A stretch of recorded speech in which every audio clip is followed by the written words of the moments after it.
There is great delight in tuning through a variety of different methods and really looking to each method to move you in its own unique way, but also keep opening you. So be very generous in your opening to methods, because if you bring to them a pure heart and a yearning to be free, they will serve you in that way. The way you get your karmapans with methods. If you use them for power, you get power, and then you're stuck with the power. If you use them to reinforce your separateness, you get left in your separateness. What we are doing is we're reviewing how we can look at our life experience in a way that liberates us from suffering and liberates those with whom we come in contact from suffering. And you'd say, well, that's a negative way of looking at it. You could say, we are learning how to be happy with what is. And the flip that occurs that we're really working with is to figure out how to enjoy the unfolding storyline of your life without being trapped by it. How to delight in it, how to enjoy the play of the uniqueness of each form and how it works and how you interplay and interact without being trapped in the narrowness of it. I have watched again and again in this society, people get defined into a role and they start to be scrunched up into that role, and that role traps them. For a child to see their mother as a friend, not a mother, or a prisoner and a guard to see each other as fellow human beings instead of just prisoner and guard. There are how many roles we get trapped in. And when the role has a lot of symbolic power to it, we get very trapped in it. Like wealth or beauty or something, some uniqueness, positive or negative. We start to be so identified with our symbolic value and the role we're in that we starve to death because we're trapped. Like wearing an outfit that's so flamboyant that everybody responds to the outfit and nobody notices you. I meet many people who are so trapped in their roles and trapped in their symbolic value within the society. And we all present ourselves symbolically. We all project who we think we are in the clothes we wear and the way we walk and the way we look at other people. That's all the image we have of ourselves projected outward. Sometimes that's very, very strong. You're so busy being somebody that everybody reacts to your somebodyness and nobody reacts to your nobodyness. Nobody reacts to the part of you that's the I, not the me. And so it's interesting to learn in this lifetime how to inhabit roles lightly. How to inhabit them with love and with joy and with passion and with emptiness.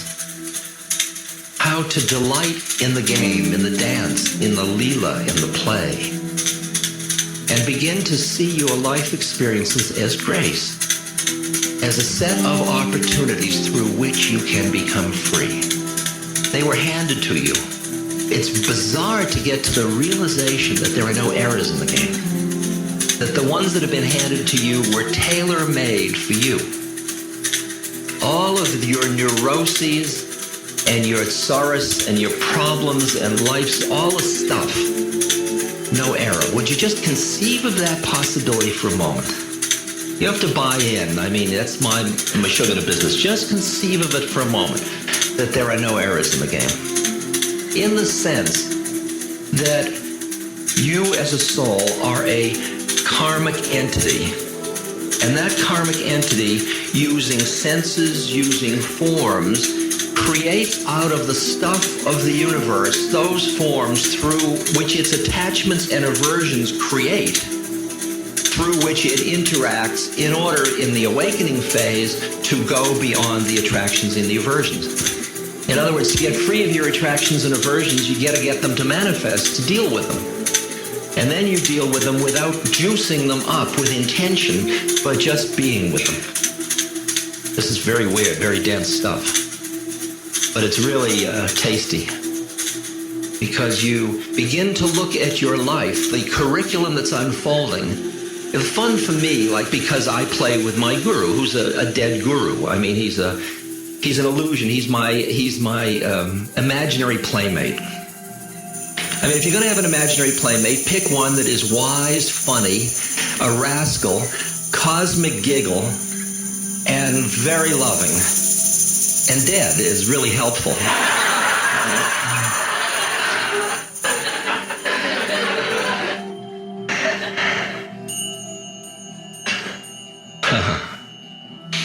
And so what comes towards me is, in the game he and I play, what he's laying on me to free me.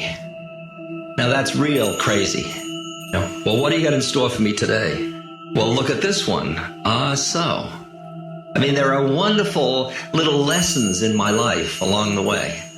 And I just experienced my life as an unfolding curriculum. Now, Maharaji, as Sam Maharaji, Neem Karoli Baba, didn't say, well, in 1995, he will have this happen. It's not that level. It is merely the dialogue between the ego, the soul, and awareness. An inner dialogue going, in which out of awareness these phenomena are manifesting and dissolving. And which particular ones are attended to or noticed is the soul's karmic determination. And then how you live within it is the ego's game. And by the way, just to clean up so that I don't overstep bounds here, there are many, many, many, many other planes of consciousness. I mean, those of you that have studied any of the literature about astral and causal planes and all the planes that Sri Aurobindo talks about, and the overmind and so on, the oversoul, you're dealing with something that is not conceptual, all these planes, and you're imposing some conceptual structure to define the differences between the chakras. Deal with planes of consciousness.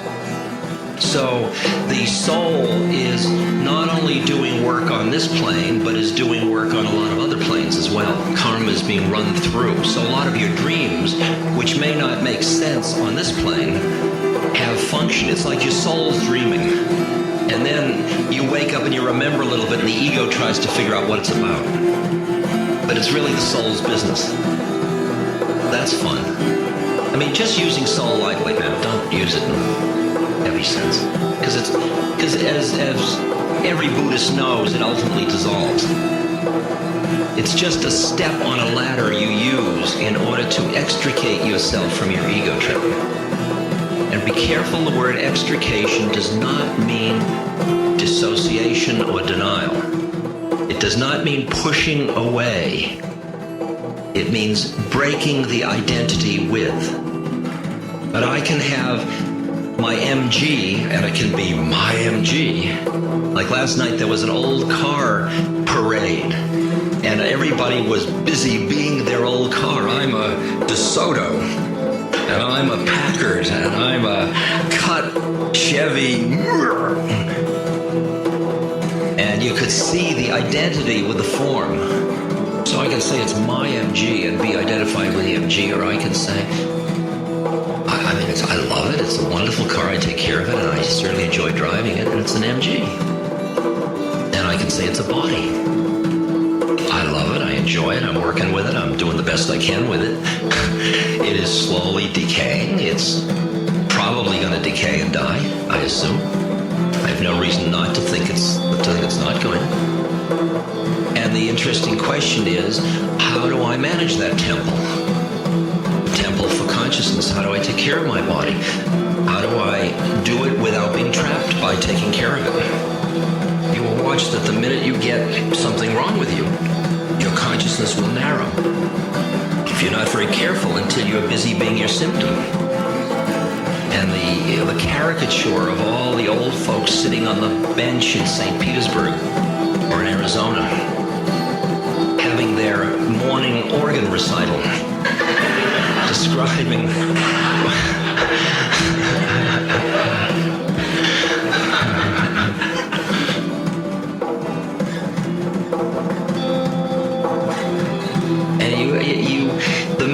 start to cultivate these techniques of mindfulness, you begin to see the game that you're playing, the life you're living, the way it's unfolding, the roles you're in.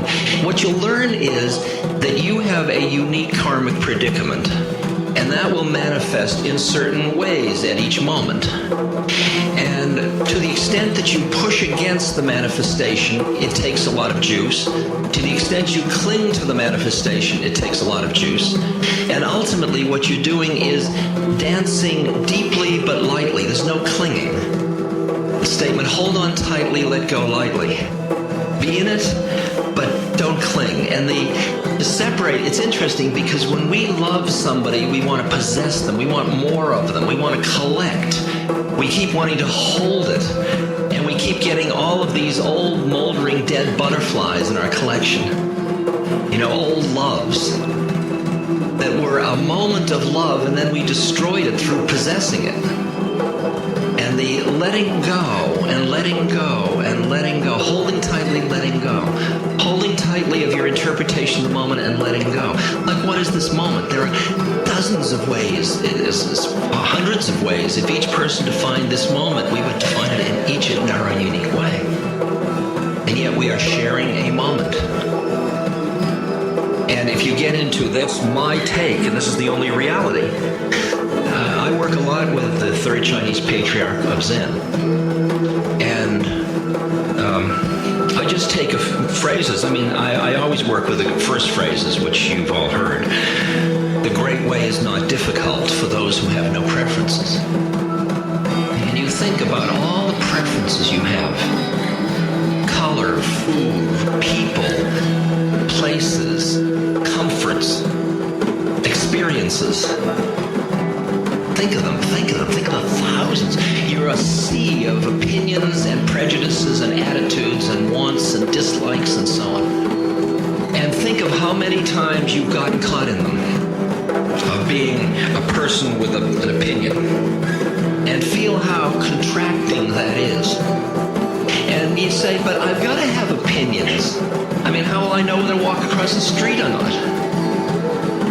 Now can you think about having opinions and not having opinions?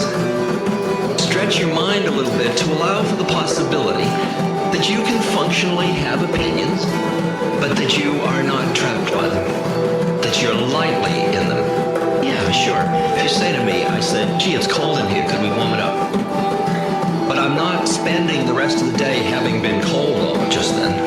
I don't hold it. Now new moment. Now new moment. Now new moment.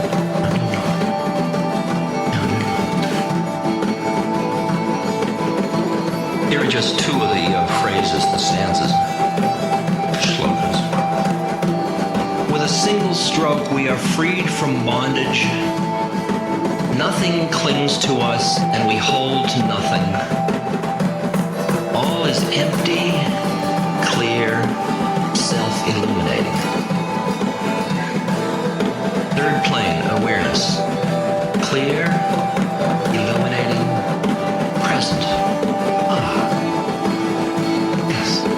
Sees the soul unfolding its karma, sees the ego at work. Awareness doesn't see it, it bees it. All within it. All is empty, clear, and self-illuminating with no exertion of the mind's power. You don't have to think about it. You just rest in it. Here, thought, feeling, knowledge, and imagination are of no value. In this world of suchness, there is neither self nor other than self. And you can take just those lines and work with them for a whole year. Believe me. These are methods we're talking about now. They're methods for stretching your consciousness so that you allow yourself to inhabit the fullness of your being, which is ego and soul and awareness. Now there's just a few lines in the next one I want to read. To come directly into harmony with this reality. Now it's describing another method. Just simply say when doubts arise, not to. Not to. In this not to, nothing is separate. Nothing is excluded. No matter when or where, enlightenment means entering this truth. And finally, emptiness here, emptiness there, But the infinite universe stands always before your eyes. Phenomena are arising. We're all here together, and we're all here in a quality of emptiness, in which if you go back in your mind far enough behind the me and the I and what the senses are telling you, just keep drawing the awareness back and back and back. What you come into is just empty presence.